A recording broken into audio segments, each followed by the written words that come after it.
नमस्कार। कैसे हैं आप लोग? मेरे ख्याल से अच्छे होंगे। अपनी पढ़ाई लिखाई बिल्कुल नहीं कर पा रहे होंगे क्योंकि आरओ का एग्ज़ाम एक पनौती बनकर जब से आपके जीवन में आया है और आयोग ने जब से इसको कराने का निर्णय लिया है तब से कुछ ना कुछ ऐसा ही चल रहा है कि ये एग्ज़ाम लग रहा है कि वैकेंसी ही ये फाइनल नहीं हो पाएगी। 11 फरवरी 2024 पेपर व्यापक स्तर पर रद्द हुआ, आंदोलन हुए और आंदोलन के पश्चात पेपर को रद्द करके पुनर्आयोजित करने का निर्णय लिया गया और ये पुनर्आयोजन होने जा रहा है 22-23 दिसंबर को। पीसीएस भी इसी के कारण से नहीं हो पाया और पीसीएस के ना हो पाने का कारण यही था कि आयोग की हिम्मत नहीं पड़ रही थी।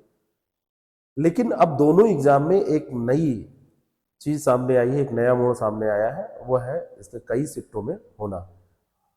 जो 3 शिफ्ट की बात की जा रही है वो आरओ की, और 2 शिफ्ट की कम से कम बात की जा रही है पीसीएस में। बता रहे हैं कि हमको नहीं मिल रहा है, सेंटर नहीं मिल रहा है, और इतना बड़ा प्रदेश है, सेंटर नहीं मिल रहा है तो इसकी जिम्मेदार छात्र नहीं है।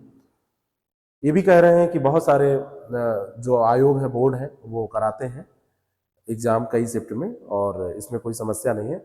लेकिन हम लोग इसका विरोध इसलिए करते हैं क्योंकि अभी जो बात हो रही है, अभी आंदोलन जो चल रहा है कि हम 2 से 1 से ज़्यादा शिफ्ट में इसकी होने की किसी भी तरीके की कोई भी संभावना जो बन रही है उसमें हम विरोध कर रहे हैं।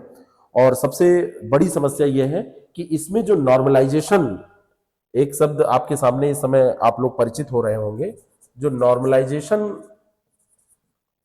शब्द है, नॉर्मलाइजेशन बड़ा खतरनाक शब्द है।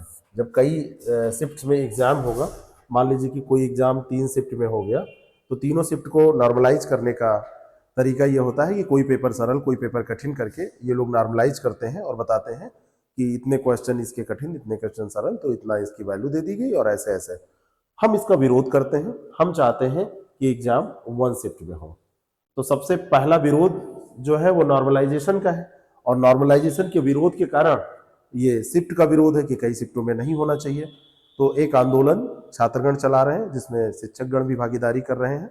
जैसा कि आपको पता होगा कि पहले भी हम लोगों ने आंदोलन चला के और आयोग पर, सरकार पर दबाव बना के इसको किया था, और आंदोलन जब अपने चरम पे पहुंचा था तभी जाके उसकी परिणति ये हुई थी कि पेपर रद्द हुआ था। हम इसका विरोध फिर से वही सोशल मीडिया जो हमारे हथियार हैं उन्हीं पर कर रहे हैं। यूपीपीएससी _1 शिफ्ट _1 डे एग्जाम, ये हैशटैग आप यूज करिए, और हैशटैग नॉर्मलाइजेशन, ये हैशटैग यूज करिए, और मैक्सिमम ट्वीट करिए, जिसको आप एक्स कहते हैं, मैक्सिमम एक्स करिए। आपको जितना ज़्यादा, मतलब आप जितना ज़्यादा एक्स करेंगे, ट्वीट करेंगे, उतना ज़्यादा सरकार पे दबाव बनेगा, जैसा कि पहले बना था। मैसेज पहुंचाना पड़ेगा। स्वतंत्रता संघर्ष आपने पढ़ा, आवाज पहुंचाने के लिए बम फोड़ा गया था। यहाँ पर ये हथियार जो हैं ये बम की तरह काम करते हैं। मैं भी इसका समर्थन करता हूँ, इस आंदोलन का, और आप लोगों के साथ खड़ा हूँ। पिछले आंदोलन में भी बंद भी रहा था, डिटेन भी हुआ था, और इलाहाबाद आया था। इस बार भी ज़रूरत पड़ी तो आऊँगा, इस बार भी ज़रूरत पड़ी तो वो सारी चीज़ें आपके लिए करूँगा जो आप लोगों ने सोचा होगा या नहीं सोचा होगा, मुझे जो लगेगी, जो उचित होगा, जितना मैक्सिमम। उचित की बात नहीं है यहाँ पे, बात है कि आपके हित में जो होगा उसको करने की कोशिश की जाएगी। हमारे साथी सब लगे हुए हैं।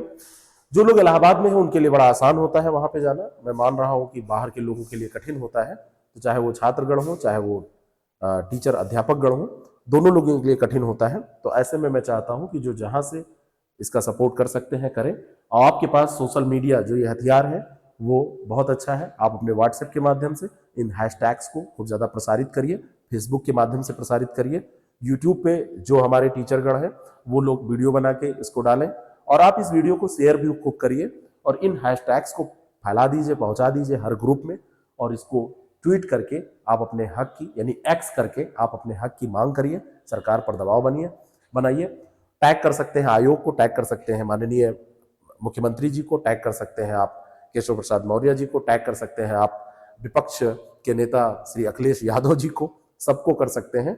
मायावती जी को भी आप कर सकते हैं। आप कहेंगे कि अरे उनकी कोई सीट नहीं है, ऐसा नहीं है। दबाव बनाने के लिए विरोधी भी चाहिए और दबाव बनाने के लिए जो लोग हैं सत्ता में, सरकार में, वो लोग चाहेंगे तभी होगा। तो मैं इस मुहिम में आपके साथ हूँ। आप कितना साथ हैं इस वीडियो के लाइक और इस वीडियो पे किए गए आपके कमेंट के द्वारा और इसको शेयर किए जाने के दौरान कितनी शेयरिंग आप करते हैं इस पे डिपेंड करेगा। मिलते हैं फिर, विस्तृत चर्चा करते हैं। Thank you so much. पढ़ाई जारी रखिएगा, पढ़ाई मत बंद कीजिएगा, पढ़ाई बिल्कुल जारी रहनी चाहिए, पढ़ाई के साथ साथ ये करना है। Thank you so much.